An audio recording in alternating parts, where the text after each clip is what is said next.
Yeah, I texted, I don't know, like 6 different people this morning asking if they could come join us when we leave Mattapoisett here and start the next run down. And I told everybody that Ben had dibs. And I really didn't think Ben would be able to. And even he wrote back and said, I don't think I'm going to be able to do that. And then he was like, actually. Wow. And then we'll see. But right now, the forecast looks pretty good. Yeah. Plenty of time for that to change, but am I naive to be hopeful? I don't know. We'll see. It looks like 3 days of consistent wind. And if we do a couple days nonstop, this will be our longest passage yet. Yeah, sailing with Ben will be awesome. Getting farther south will be awesome.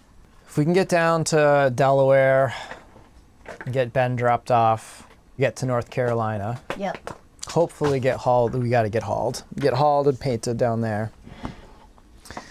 And then hopefully in early December, make that passage offshore to Puerto Rico. Yeah. And I think if we can land on the eastern side of Puerto Rico and duck behind it, that'll put us... Oh, yeah. Okay. That'll put us kind of behind the island for the trade winds. Okay. And then we can run the trade winds back towards Bahamas and Florida. Basically cruise the south side of Puerto Rico. Awesome. I love that plan. And then poke our way back up north in the spring.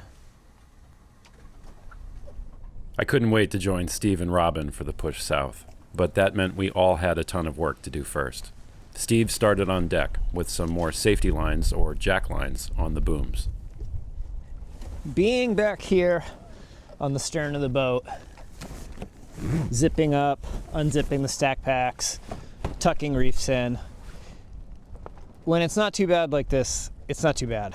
But when the boat is rocking and rolling and the boom is doing this and the boat is maybe heeling, it can be pretty tricky to keep your footing up here. So what I'm going to do is run that Dyneema jack line tight just on the side of the boom here, and that way I can clip in with a short leash, and that way if I were to fall, my feet would probably hit the water, but my chest, my arms, my shoulders would be above the tow rail, above the lifeline.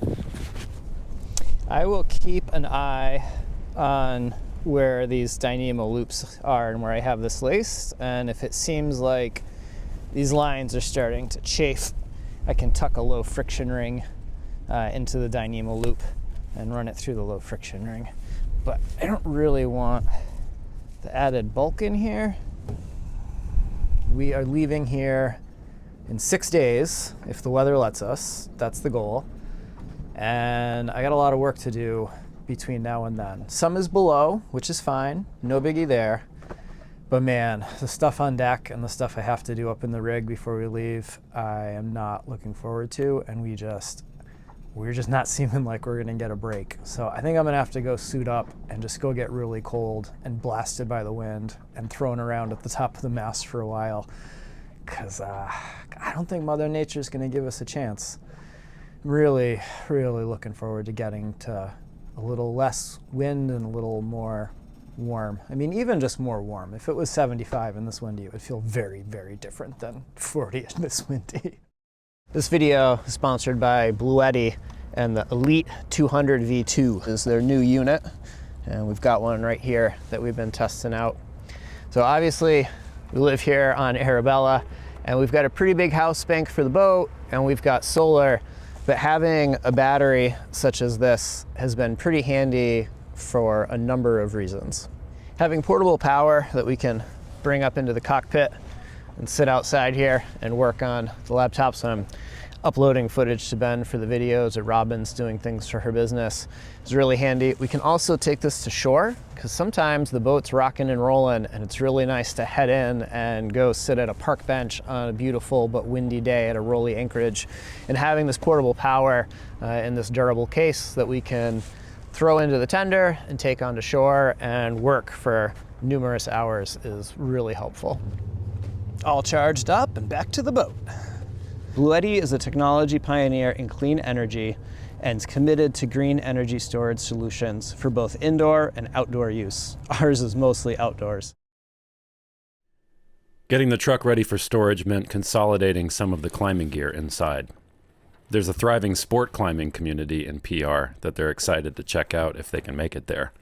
So hopefully they'll need some of this where they're going.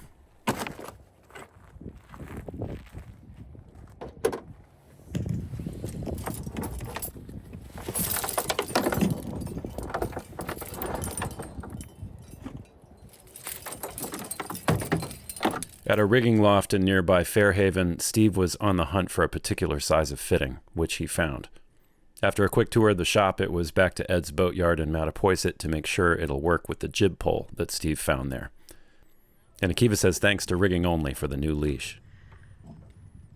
Steve wanted to add a jib pole or a whisker pole to Arabella's downwind sailing options.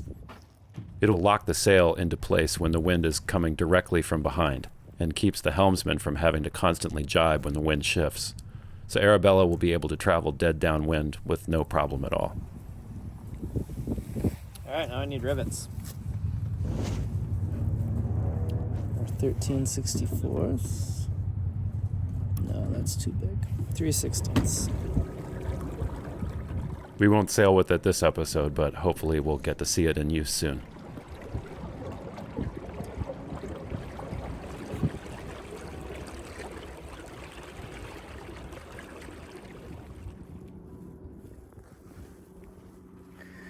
We finally got a calm enough day to do some rig work.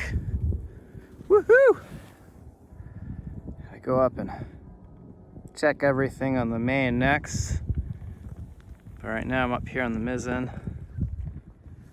So just making sure that anywhere like this where a couple lines are near each other, it doesn't look like there's any chafe. Make sure these are all nice and snug. I should probably come up here and mouse those at some point so they can't unscrew, but everything was good and tight, nothing moved. Just make sure that nothing's chafing, everything looks good. So these climbing slings have been working great. They're holding the halyards here, and this pile of Dyneema is significantly stronger than the halyard line, so no worries there.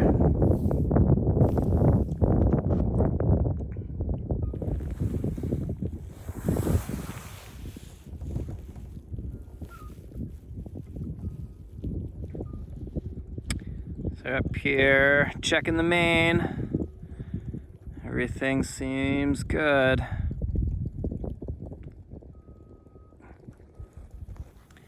And then I added another sling here. So this is where the lazy jacks connect. And I added another sling and a block. And this is going to be the topping lift for the jib pole. Super easy.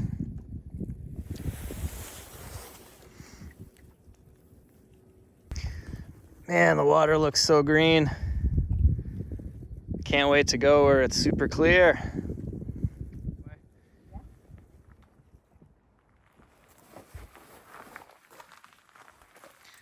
Getting it all cleaned out for storage. All right. There you go. It's kind of crazy.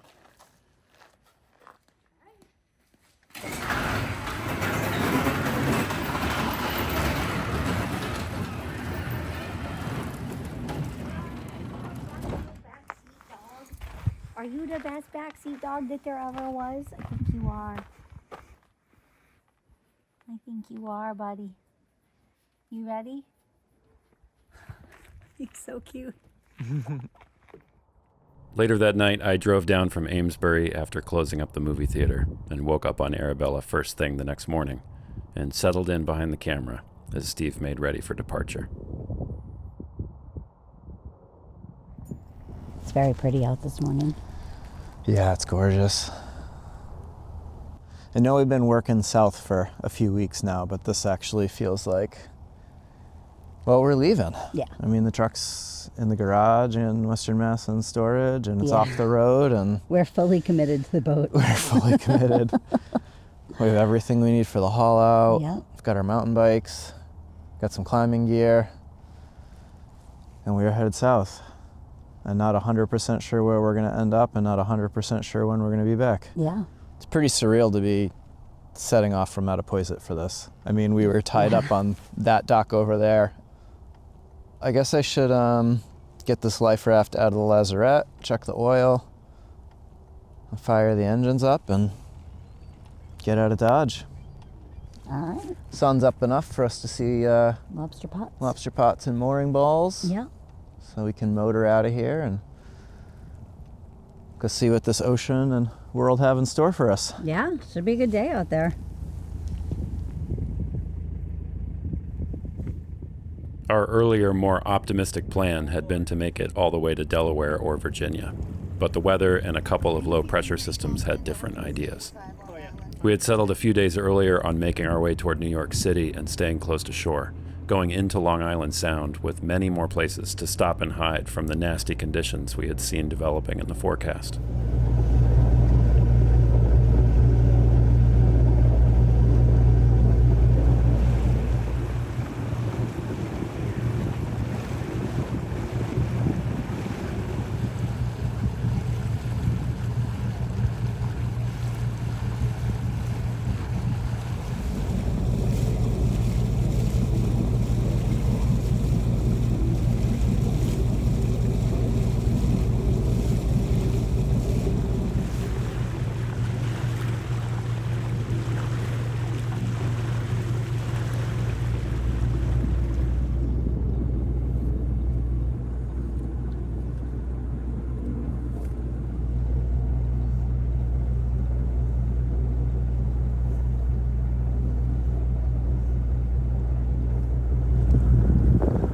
You ready for some sail?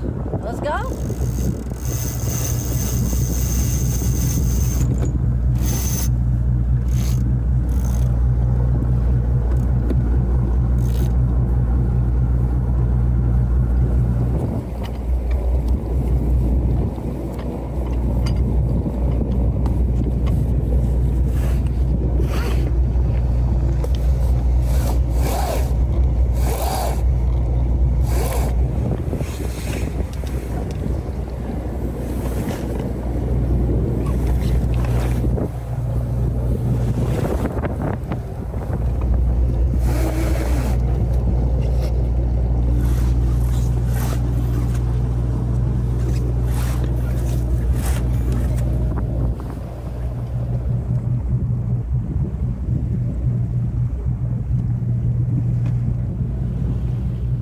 The winds for the morning were going to be strong and would be directly on the beam, so Steve kept the mainsail tucked away until later in the day, when it looked like it would be dying down.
We got some water intrusion.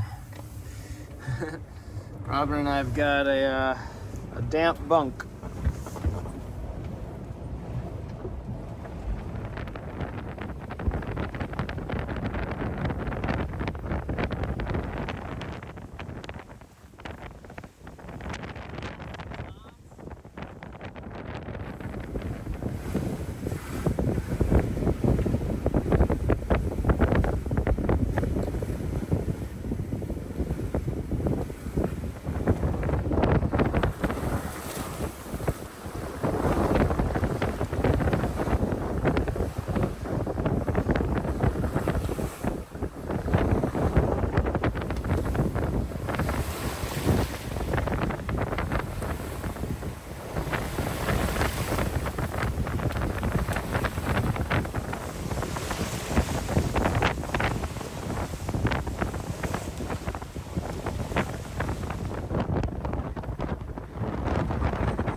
That's okay, buddy. It's not Akiva's favorite. Oh.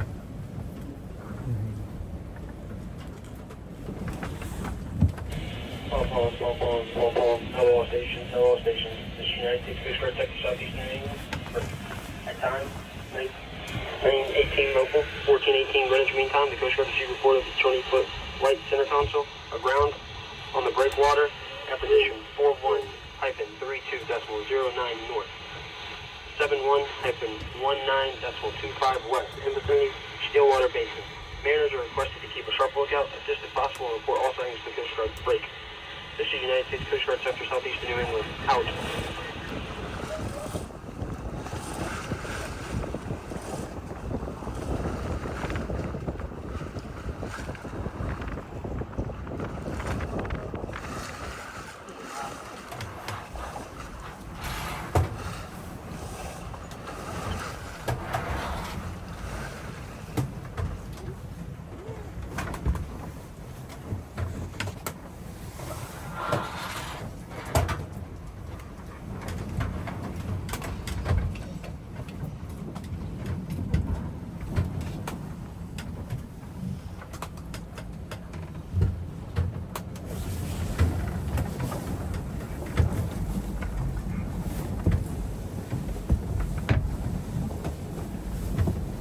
You're right up with the other two, not look out.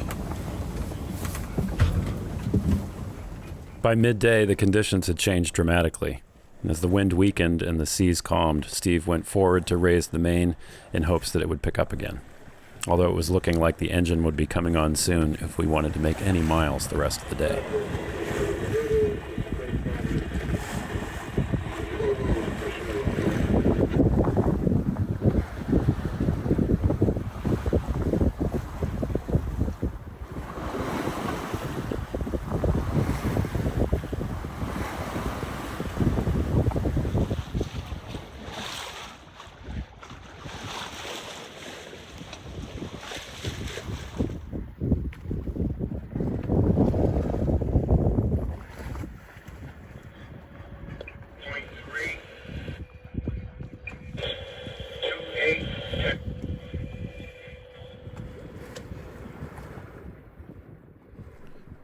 Crossing the busy shipping lanes going in and out of Newport, Rhode Island, it was time to put the engine on. And as I watched Steve start it up, my heart sank as a familiar and grating tone signaled something wrong. It beeped and flashed. The oil pressure gauge read maximum, and then the engine died.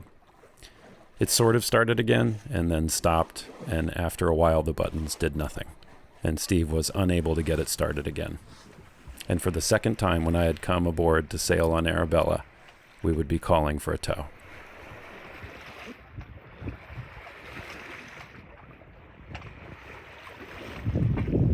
And it started just throwing all sorts of weird alarms, and then I lost everything at the control panel.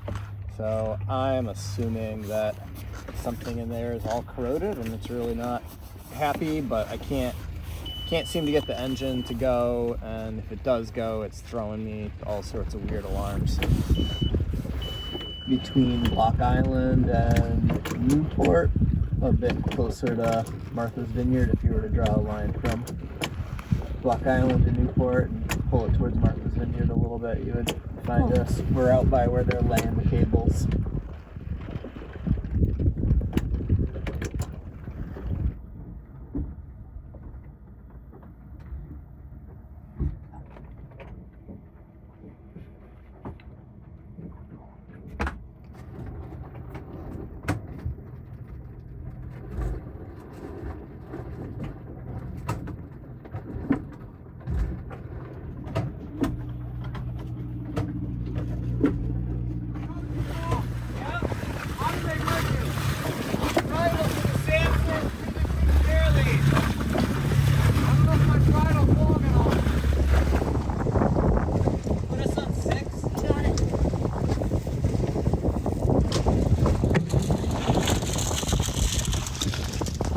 You're 2 for 2. Yeah, I'm not happy about it, dude.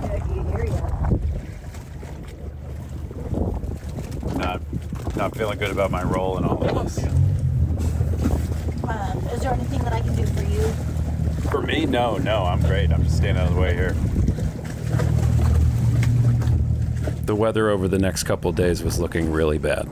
So even if he could fix the engine the next day, they were going to be hiding out in Newport Harbor for the next couple days anyway. So I got ready to go home. What I had hoped would be a little adventure got whittled down to a really fun day sail and a 32-mile cab ride back to my car.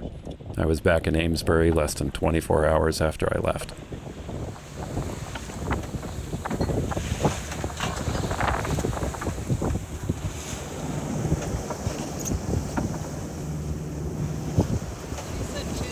He did say Channel 6. For sure.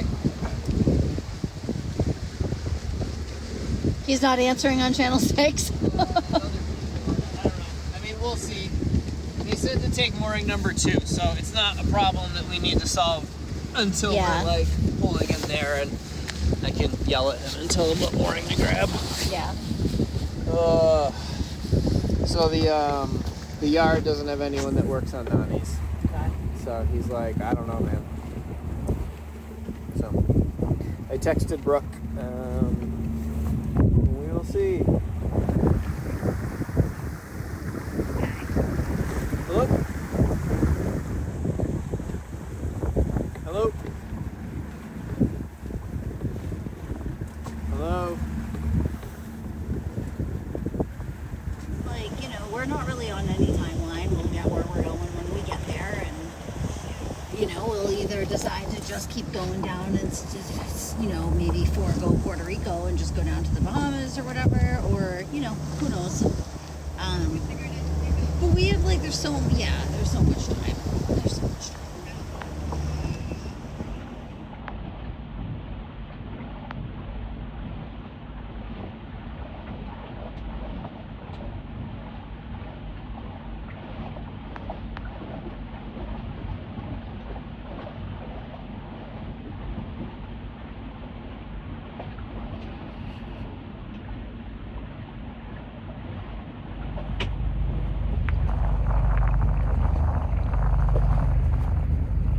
Modeled after something, or did you guys design it from scratch? It's designed by William Acker.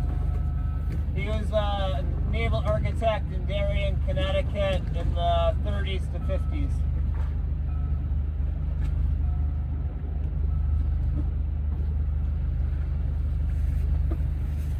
Let's see how this works out.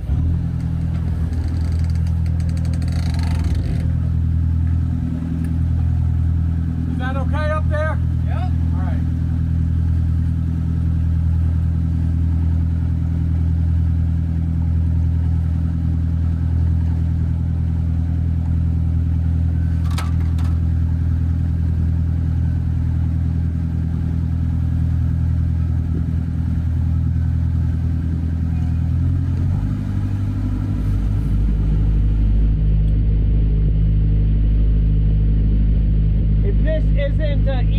6 in the morning. Is there a better place that we should try to What do you have? Front get? engine? It's a Nani. I It's a don't even know. Marinized Kubota. Yeah. Yeah. You're gonna have